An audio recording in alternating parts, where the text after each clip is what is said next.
Hello and welcome back to the Lapdown podcast. We've woken up post Monaco. A good, 3-day nap that we had to have after that one.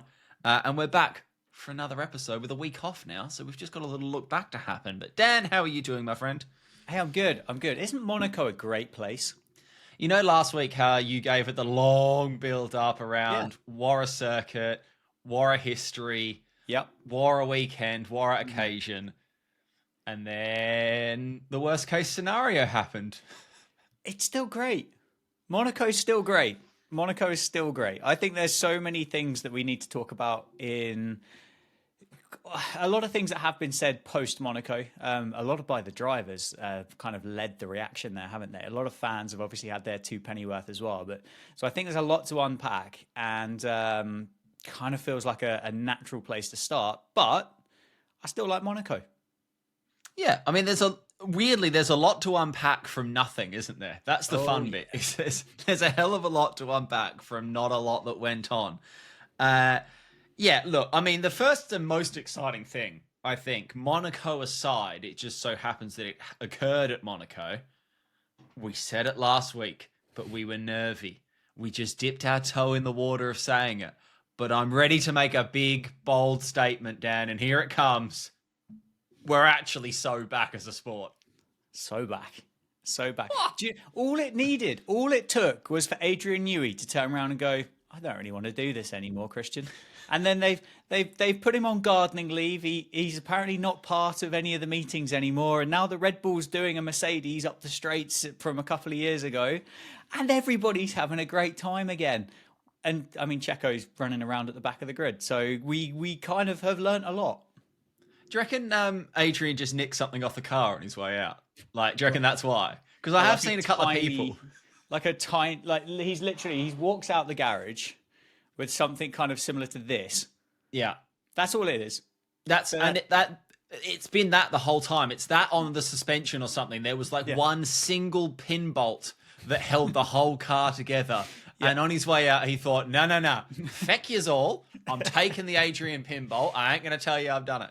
But I have genuinely seen people online be like, oh my God, Adrian Newey leaves and now why is the car suddenly so bad? And it's like, lads, no, that's not how it works. Like, no matter how much involvement that man had in the development of the car, he's not undone it.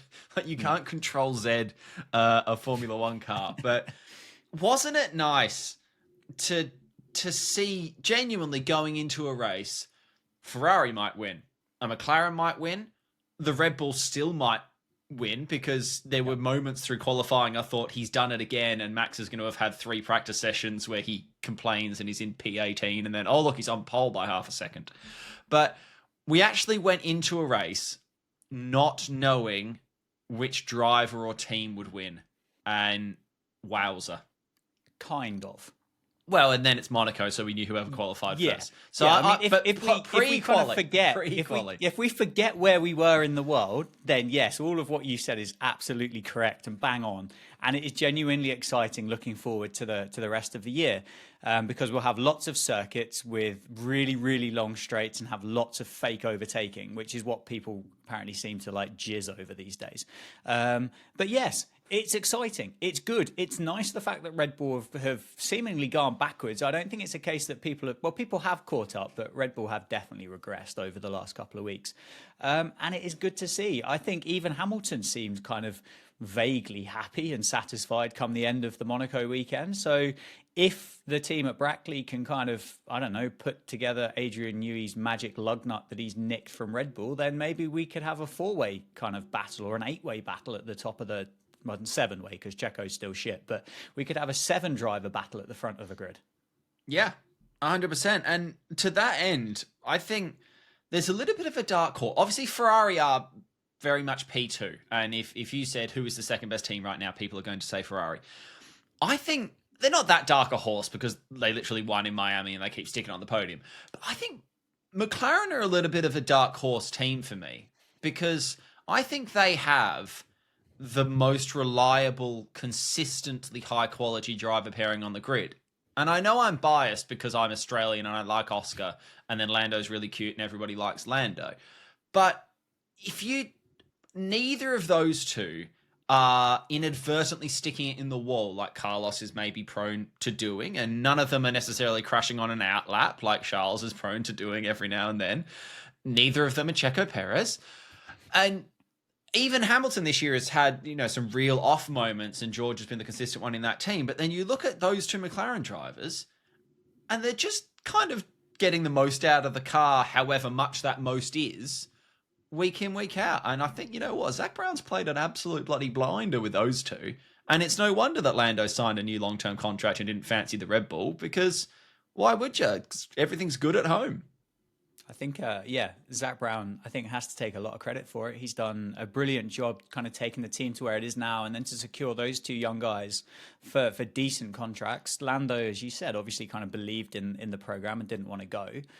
And they probably are the ones that have kind of made the most running so far this season. They've done the most catching up, and they're very much kind of third place on their own right now, aren't they? They're there or thereabouts. But as you said quite rightly, they've got two drivers that if anybody else kind of cocks up, they're going to be kind of half a foot through the door at the point of cock up. So yeah, they're going to be there to jump on anything, as we saw with Lando, as we saw with Oscar this weekend, which is just genuinely good. I do still kind of think that Red Bull could kind of look at what they've maybe done over the last couple of weeks and just go, do you know what? None of that's actually worked. Let's go back to what we had 2 weeks ago, and all of a sudden Max is 35 seconds clear at the end of a race again. Yeah. So I think we've still got another couple of weeks, I think, before we can kind of go, we are 100%, we're about 75% back right now. Yeah, but we're back, we're not so back. I don't trust those sneaky little biscuit munching Red Bull employees that could just kind of turn around and go, we'll just take that bit off because it didn't work, and have your car back, Max. And it is interesting because we're going to Canada next, which is a track that in theory should be back into the Red Bull mold of things. Because if we're to believe why that Red Bull is struggling, it's because the suspension and stuff is set up in such a way that bumpy circuits, hard curbs or whatever, it doesn't like that, and that throws it off. Canada, it's not that kind of circuit, is it? It's a proper circuit again, and there is, as you say, a good chance that Max is going to piss off down the road because the car is going to be back in that environment that it wants to be in.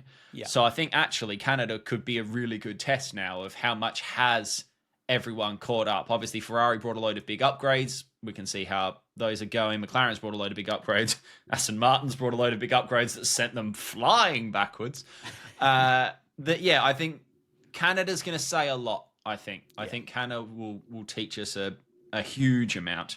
Very quickly, well done, Charles.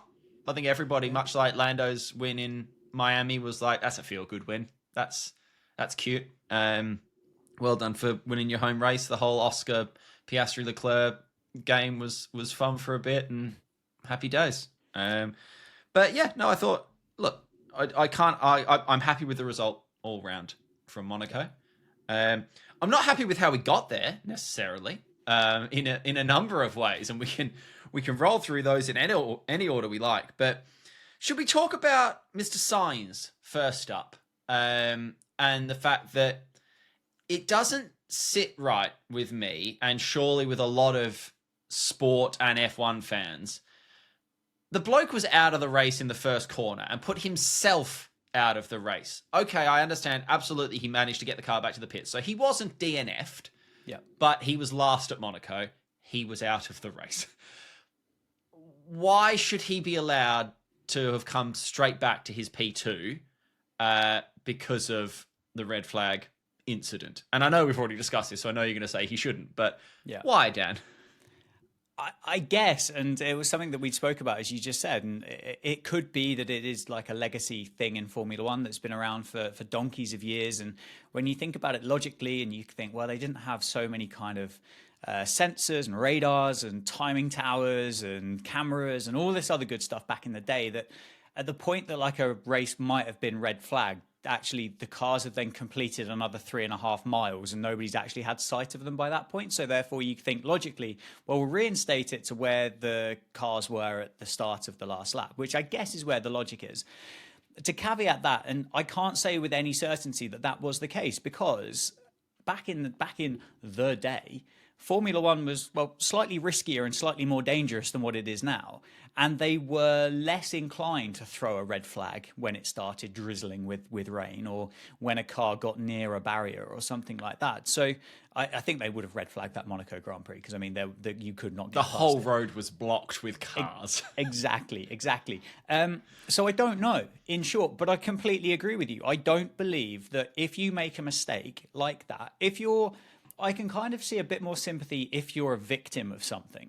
Then maybe you look to have yourself kind of reinstated. But the nature of being a victim of something like that would mean that you were out of the race and your car was in 1,000 pieces anyway. So I'm not sure there would be a comeback there.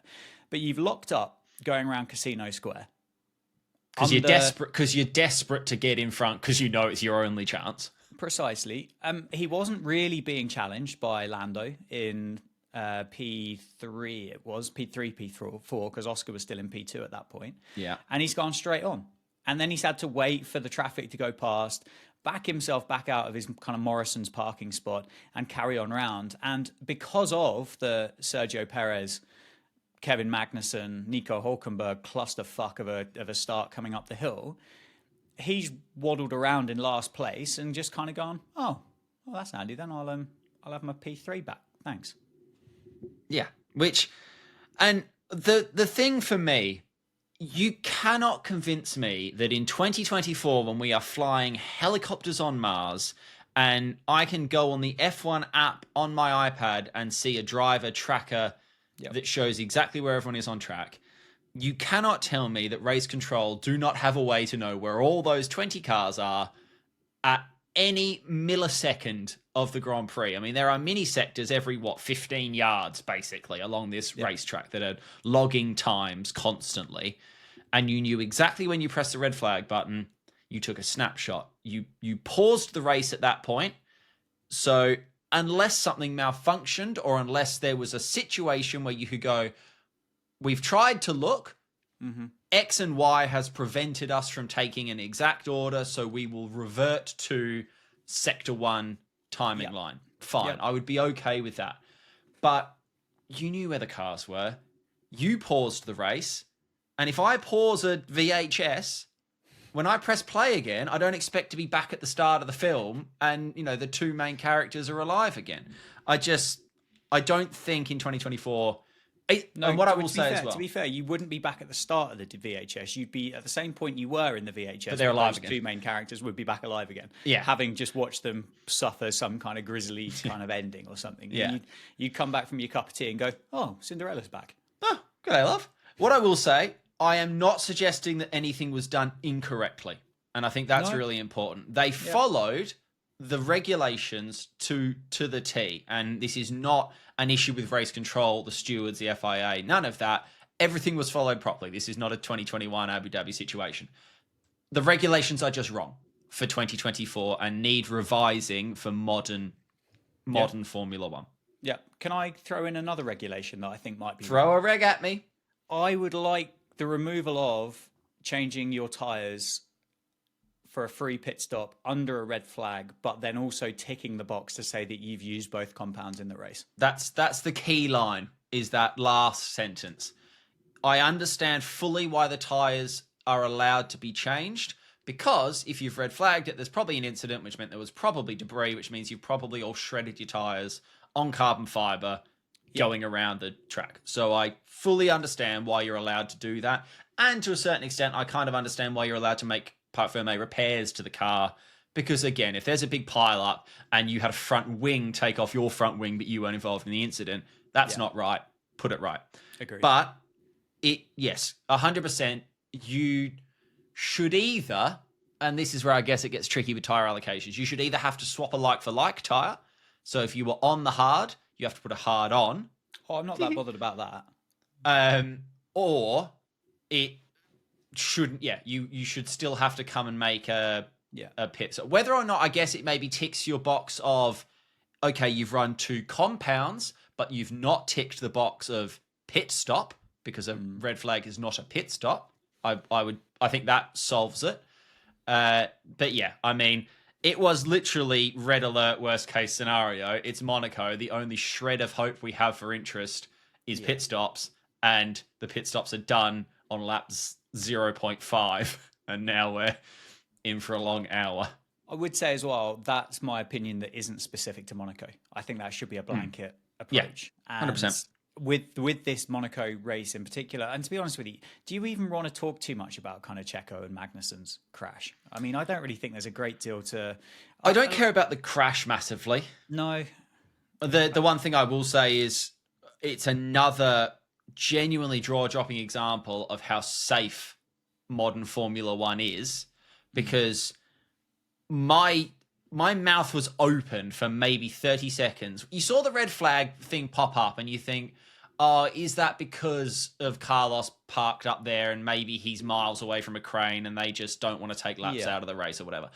And then they cut to this absolute disaster scene where you've got a third of a Red Bull pointing the wrong way in the middle of a track. And it's like, what has happened? But then you realize, oh my word, like he's already out of the car. He put his steering wheel back despite having no tires on. I don't think they're going to need that, Checo. And was absolutely fine. And that is outstanding. I know it's designed to work like that and whatever, but seeing a car with nothing on it and the driver's already out and going, that's annoying, is well done, everybody. Yeah, it's incredible. It's incredible to see how much it's changed. I don't really think you had particularly fast crashes at Monaco, and I think probably the state of all of that looked a lot worse than what it was. Tiny little mirrors on a Formula One car, and it looked like K-Mag was just in a blind spot of Checo, and Checo kind of didn't see him / didn't give him room, and that was it. That was the end of it, wasn't it? But there has been a lot of talk about this Grand Prix in particular, and about the fact it was boring because of the red flag. And I think, as you said, it kind of just added to a bit of a perfect kind of storm in a teacup that people love whinging about it because you haven't, and I think I probably have nailed it, because you haven't got that 3 mile straight that kind of you get those fabricated DRS overtakes that Crofty kind of gets all excited about. And actually, when you really think about it, the overtake's done half a kilometre before the actual braking zone of the corners. But they were saying about like, should we force teams to have 2 pit stops at Monaco? Should we kind of make the cars smaller for Monaco? And I don't necessarily know whether Monaco should have any specific rules to it. But I think sometimes there just has to be a bit of an appreciation of the fact that Monaco is Monaco. Yes, okay, it's not perfect. I do think the cars are too big for Monaco. Don't necessarily think it's the track's fault. I don't necessarily think it's the driver's fault. I don't necessarily think it's the fact it would be any more exciting if you watch the car go flying down the start-finish straight whilst someone else was stationary in a pit box is going to suddenly make it exciting. It's going to make it more interesting, but it isn't going to make it exciting. And the last thing I saw that did wind me up was, well, Monaco's just a place for rich people to show off at a Formula One event. Guys, that's Formula One. That's awesome.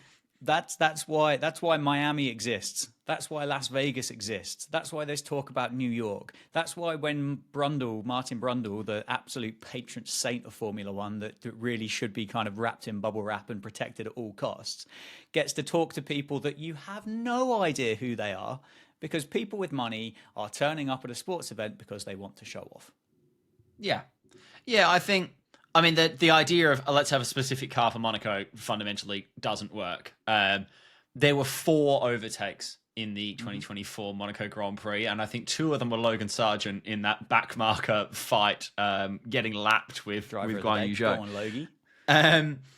I think again, this is maybe where we're a DTS and an old school fan, because I come into it a little bit and go, I actually don't hate the idea of you have to use all 3 compounds in the race at some point, but not as a Monaco rule. Yeah. Let's make that a rule. We've said that before, haven't we? Yeah. Let's make it a rule that it's not a case if you have to run 2 different compounds. It's a case of here are 3 types of tyre. There's a slow, a medium, and a fast tyre. And you must use all of these at some point in the race weekend. And then you're forcing a 2-stopper. Great. I think everybody gives it, rubs their hand together when they see it's a 2-stopper this weekend. And I think that would solve... Monaco is very impressive with the driver's skill. And that's an insane element that I think people do overlook a little bit is, I mean, again, I've tried it on the game. I can get around about 3 laps, pootling in 3rd gear without hitting the barriers. The driver skill is outrageous. Yeah. The driver skill gets slightly negated in, this was a good example.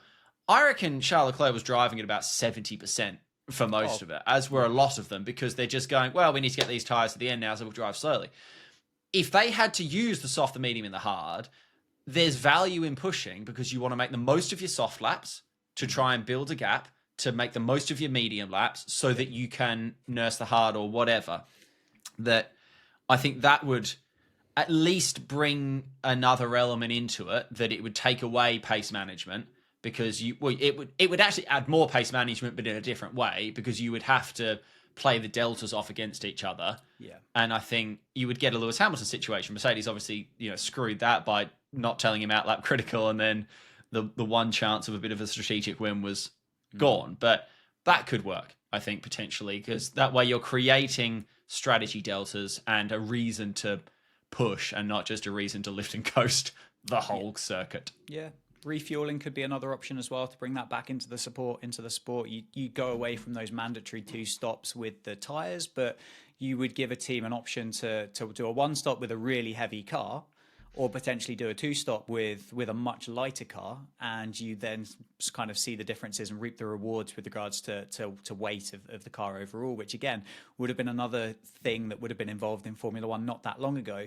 I want to say it was probably taken away either because of cost or because of safety. One of the two. I think at least the public reason is safety of, you see it enough in NASCAR, don't you? Those like invisible fires, which are scary as fuck, by the way. Can we just... People burning, giving it this one when they're on fire and no one can see why. Horrifying.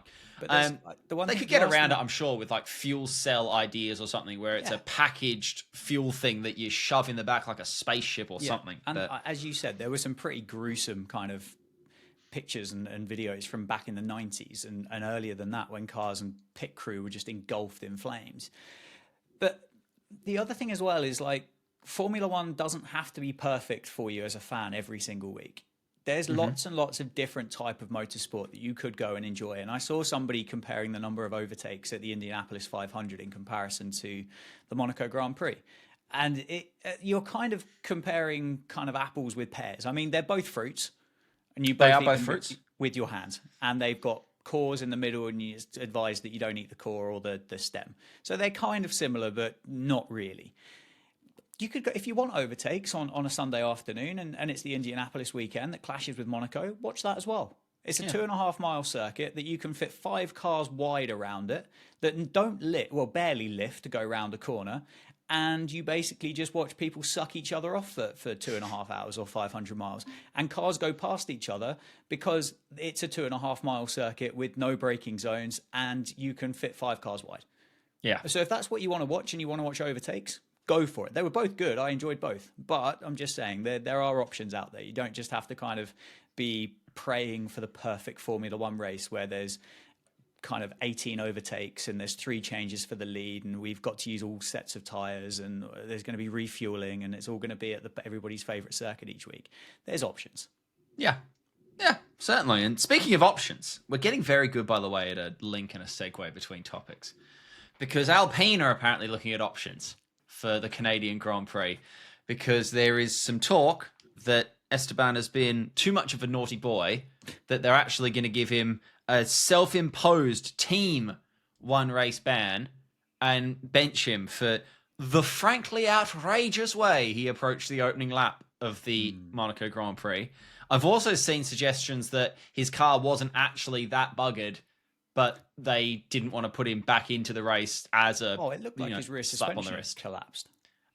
But they also had a red flag to swap out. I mean, we saw that Red Bull thing, didn't we, on the grid, where in like 12 minutes they rebuilt the whole bastard car because they're supermen. But that's a very interesting and it may well boil up to nothing, and it might just be that Bruno's comments to the media in the aftermath were maybe overblown. Maybe they were taken away like Chocolate Cake Wednesdays or something like that as a outcome. But that would be intense. I'll say that right now. If they're so angry, I mean, you did run into your own bloke twice on the opening lap, to the point that you were in the air at one stage around a slow corner, which is an impressive feat. But yeah, do you think they'll do it? Do you think they're brave enough to hand him a 1 race ban? I want to say no, because I don't think anybody looks good coming out the back of it.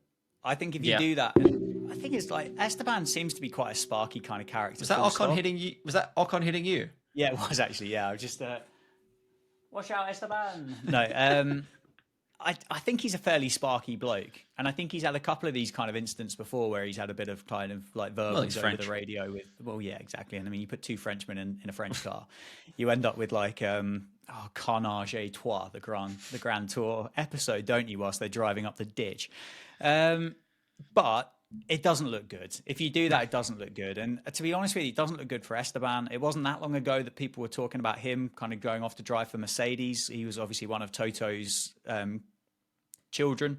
I don't know what the technical term for them are. Drivers, people under contract, whatever. Sugar babies. Yeah, sure. And to kind of end up at a team now that looks like it's got squares for tyres and is kind of playing bumper cars with your teammates, it doesn't look good for him. But equally, if you go against your man, and like Esteban's the guy they've invested in a long time, that outfit when they were Renault and Lotus and all this other good stuff as well, I don't think that works particularly well. Yeah. No, it's an interesting... It'd be funny. It would be funny. I almost want to see it happen because it'd be funny. And isn't Jack Doohan Australian? Or is he a Kiwi? Yes, he is. Yeah, no, he's a... Well, in that case, Esty Bestie, off you go. Have a sit down, early shower, get Doohan in the seat. We need more Australians on the grid. Mick Doohan's son, isn't he? Yes, indeed. I just didn't know if... I knew he was oceanic. Yes. But there's too long a history of us Australians claiming Kiwis as our own that I thought I best not overreach into that. Good idea. But that was Monaco. And we've got a week off now. We're back into the normal cadence, and we're flying towards the summer break at a rate of knots. But Dan, where can they find you if they'd like to go and see non-Formula One related things from you on the internet? Anything under Our Cricket or at Dan Jads is the kind of the place to be. And if you like cricket, then you probably end up liking some of that stuff. And if you don't, I suspect it's not for you. Yeah, or maybe you'll start to like cricket. Unlikely. Yeah, unlikely. If you want to come watch me play games on the internet, twitch.tv/Hey Look, it's Alex. You can do that. If you'd like to get involved in the pod, you can send us your thoughts. You can tell us why we're wrong about Monaco. You can tell us how you would fix Monaco if you like. At LapdownPod on pretty much all the socials that people actually use. Or you can email lapdownpod@gmail.com. We'll be back next week to look ahead to the Canadian Polite Grand Prix and whether or not Esteban Ocon will be there or not. And we'll see you all next time. Buzzing. Canada's great as well. Well, look, we've gone from one extreme to the other. I said Monaco is great. I'm just going to stick with it. Dan just likes racing. It's just fun.